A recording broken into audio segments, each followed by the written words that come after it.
Alright, so I restarted the computer and I hooked up a serial mouse, and look at that, the mouse works. So our controller card is working perfectly. Our serial port works, our IDE and our floppy both work. So things are looking pretty good right now for this computer.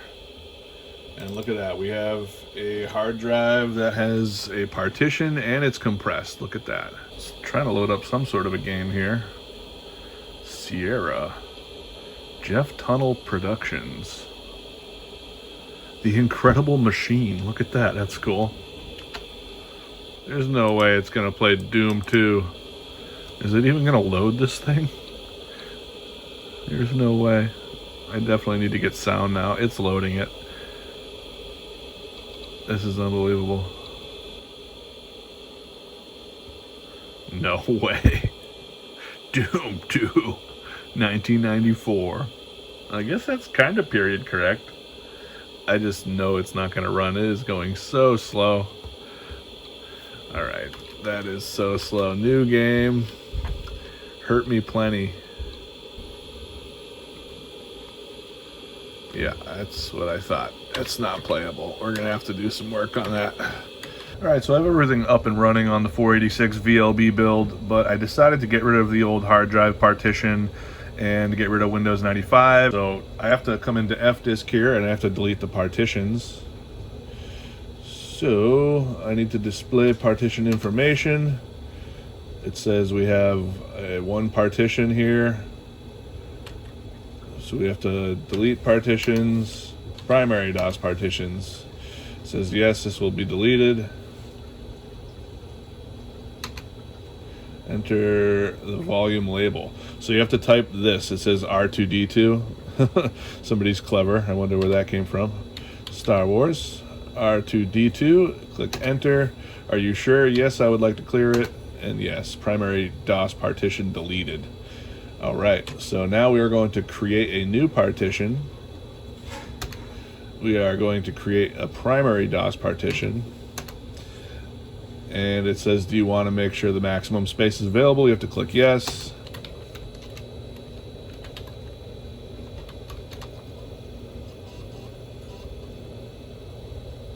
Alright, we're going to format the drive. Alright, so it looks like it did complete the format, but I do have some bad sectors on the drive. If you can see, I got about 260 million of them that work and about 800,000 of them that are bad. So let's see if we can enter setup now and get DOS installed.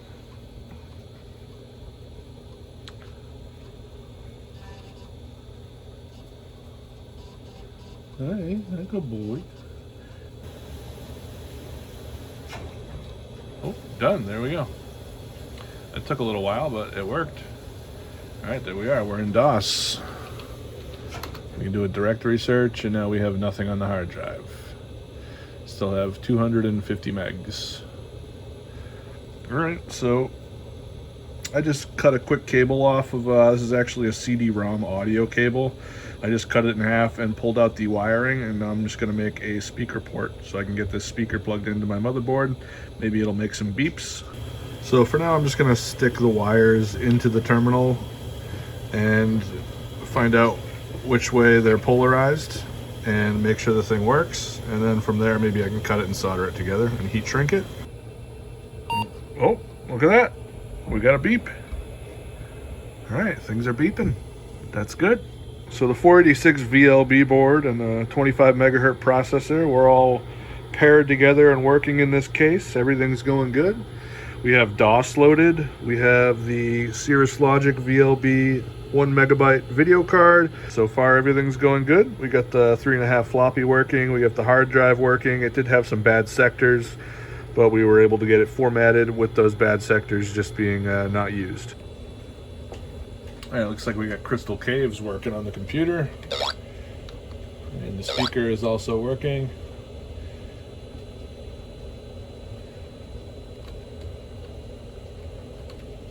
Oh, what did I do? Oh, I just entered a level.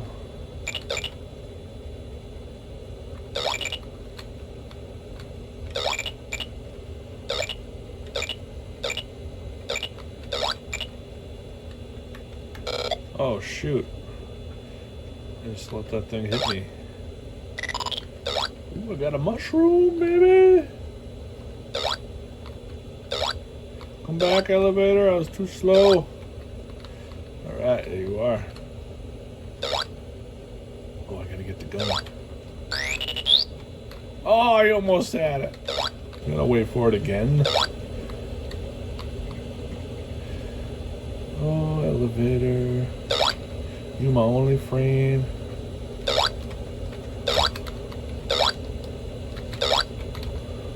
Oh, so close.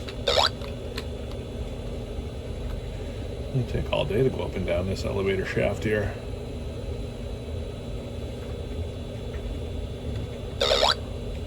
Oh my god, at least we don't take fall damage. I would have just died. How can you not get a cherry for 5,000 points? So I'm realizing now that my SX25 is the slowest processor possible, and I'm not sure if I can take advantage of my VLB video card with this bad processor. So if I upgrade to a DX266, it'll be more than 4 times faster. So I think that may be something we'll be doing in the future. Not positive. All right, so I completely tore apart my build because I want to try to switch out my processor for something a little faster. And I found this in my collection, Texas Instruments 486 DX266. And I'm going to switch out the 25 megahertz little SX. I just set my jumpers to 33 megahertz, which times 2 would be the 66. So hopefully this works. Let me pop this chip in and get this thing put back together and see if it boots. All right, new processor is now installed. The jumpers are set to 33 megahertz instead of 25, and I have my VGA card and my IDE controller back in place. I'm a little worried, but let's try to boot this thing up and see what happens. This is our first boot. All right, we are booting after installing the new DX266 processor. I already went into BIOS and detected my hard drive and changed my floppy to 1.44 because I forgot last time. So let's see, and it detects it, 486DX, look at that, 66 megahertz CPU. All right, that was way easier than I thought it was gonna be. All right, this just went from a SX 25 megahertz to a DX266, just like that. Let's put you on the bench, buddy, you're done. You're not playing anymore, you're out of it. I'm tired of you, sorry. All right, quick update on the build. I'm not sure what happened, but when I upgraded my processor to the 486 DX266 megahertz, my VLB IDE controller just kind of stopped working. My floppy wasn't working, and I had all sorts of issues with it. So I read that once you upgrade your processor beyond 50 megahertz, sometimes the VLB bus has trouble reading more than one card. I'm not sure if that's the case or not. But anyway, I had to swap out my IDE controller to a regular ISA IDE controller. I got my floppy drive working again, and I also got a CD-ROM working. So now I'm installing Windows 95, and everything's working great. We got the floppy with a Windows 95 boot disk. We have the original Seagate hard drive. We have a CDRW, and look at this. My mouse works. So this IDE controller is working great. We have a serial port working. We have the floppy working, and we have the IDE bus working with 2 channels. So everything's good. I'm in Windows 95 setup. All right, so I had to swap out my hard drive to a Quantum 240 megabyte because we had some bad sectors on my Seagate and it wasn't allowing me to install Windows properly. All right, it looks like we have the 240 megabyte Quantum drive working properly and formatted, and we are in the Windows 95 setup.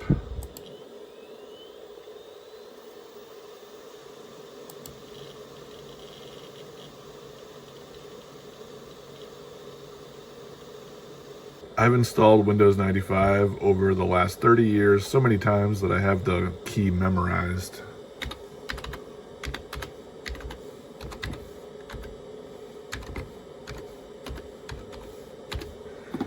It's my first key I've ever had. Look at that, I haven't put it in a long time. All right, we're getting ready to copy Windows files. I can't believe it takes 160 megabytes, and this is only like a 230 megabyte drive. So I'm only gonna have about 60 megabytes left for games and whatnot after this whole friggin' Windows 95 gets installed. let's kick the video back in after the installation finishes.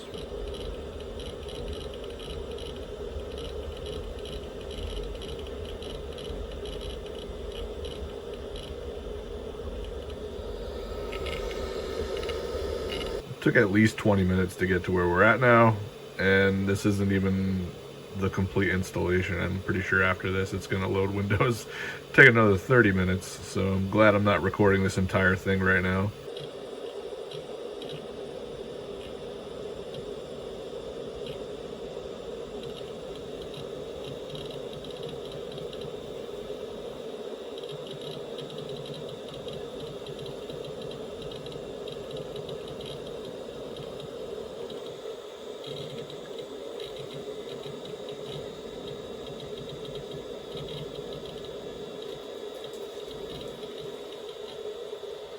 Everybody go bowling?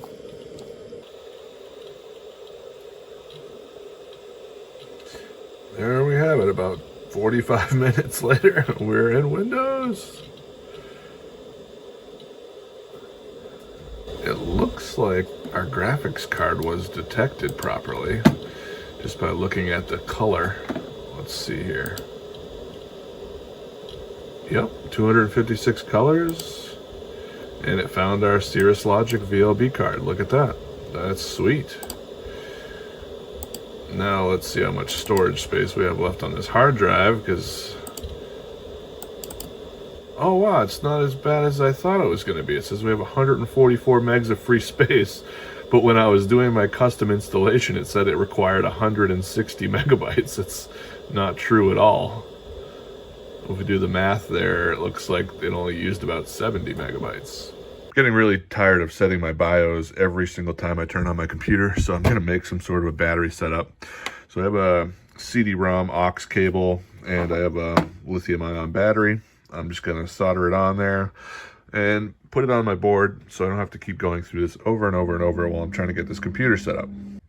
All right, so I got my soldering iron heating up. I have my cable ends stripped and ready to go for tinning, and we're going to get this battery soldered and put it in, and hopefully it solves my issue. All right, negative and positive. Now I can get this thing plugged in and see if it doesn't blow up. So for now, I'm just going to drop the battery in place on the ISA bus, get these power cables out of the way. I'll let it sit right there. And I'm going to plug it in with the negative closest to us and the positive on the outside. All right, it's plugged in. All right, so I'm setting the date for the first time correctly. Let's see if it saves it. We're booting Windows 95 for the first time. Seems to be going quite a bit faster with the 66 megahertz. And look, it knows my date. So whatever I set in BIOS has came over to here. It's probably about 9 in the morning. We'll apply that for now. Now I gotta get a sound card in this beast so we can play some Doom. All right, so here's the big test. I'm gonna shut off the power supply switch. And as you see, I have my lithium-ion cell. It's an 18650. I just soldered it onto a Cd-rom aux cable, and I plugged it in my board. So hopefully that's my new Cmos battery. Let's see if my BIOS settings have saved. Let's turn the board on. And hopefully I don't have to enter BIOS every single time I turn my computer on now. Come on, go into Windows. I've noticed this quantum hard drive, it spins up and then it stops and then it spins up again right now. Look at that. We're working. It's working. Yes. All right. Well, I just saved myself $9. Now that I got things up and running, I just mounted my drives back into the bays so they're both screwed in and secured. And the CD-ROM is also screwed in and secured. So the only thing I need to do now is get the hard drive bezel and cover up the hard drive. Well, I got the build running pretty smooth right now. We're in Windows 95. I had to swap out my sound card to a newer 1996 ESS 1868. So I got that popped in there, we got the drivers installed, and so far so good. Everything's running. I'm playing one of my old favorite games, Heroes of Might and Magic 1, and we're on the claw map, and it looks like we are warlocks. This is my main character. I gotta go into my castle here and buy some army. We just got some mentors. I can only afford 2 of them, but that's okay. And I gotta come over here and trade with my second in command. So you can tell that I have higher stats on my main character over here. I have 3 knowledge, 4 spell power, and 3 defense. So I'm gonna send my centaurs over there. And now we can come down here and kill these goblins.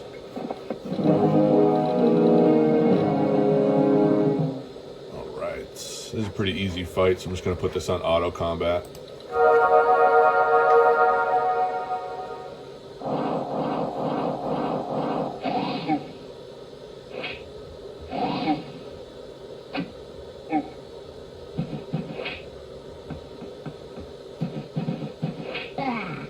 Oh, I lost 1 gargoyle. That's about it. There we go. If I played that on my own, I probably wouldn't have lost that gargoyle, but it's okay. Looks like I got a bag of money. Let's see what this is. Should be gold. A little leprechaun dances gleefully around a magic sack. I think that's 500 gold a day or something. We're gonna have to check it out. Let's see what it says. 1,000 gold per day. Wow, that's really good. And this is defense by 3. It's funny, like, the map doesn't tell you anything. In Heroes 3, it's a lot more updated. Oh, yes. Extra loud Doom is the best.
Jeez, it takes like 10 shots to kill these fucking guys.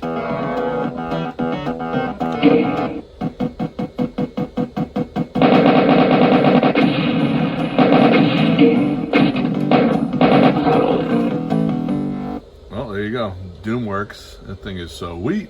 Can't believe Quake takes so many more resources than Doom, and Doom actually looks better and sounds better. I guess that's why Doom was always a better game. This is the 486 VLB build.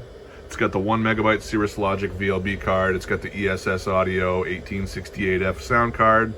And I upgraded the processor from that little 486 SX25 to a Texas Instruments DX266. So the thing's running great. We had the original Seagate hard drive that had some bad sectors, as you saw, so I had to change it out to this Quantum. It's the same exact size. It's 240 megabytes. It's old as sin, and it works great. That one formatted with no errors. And we actually have a CD-RW here, and it's black, so it matches the bottom color. And now I just need to get a hard drive cover, and we have the 3.5 regular 1.44 floppy.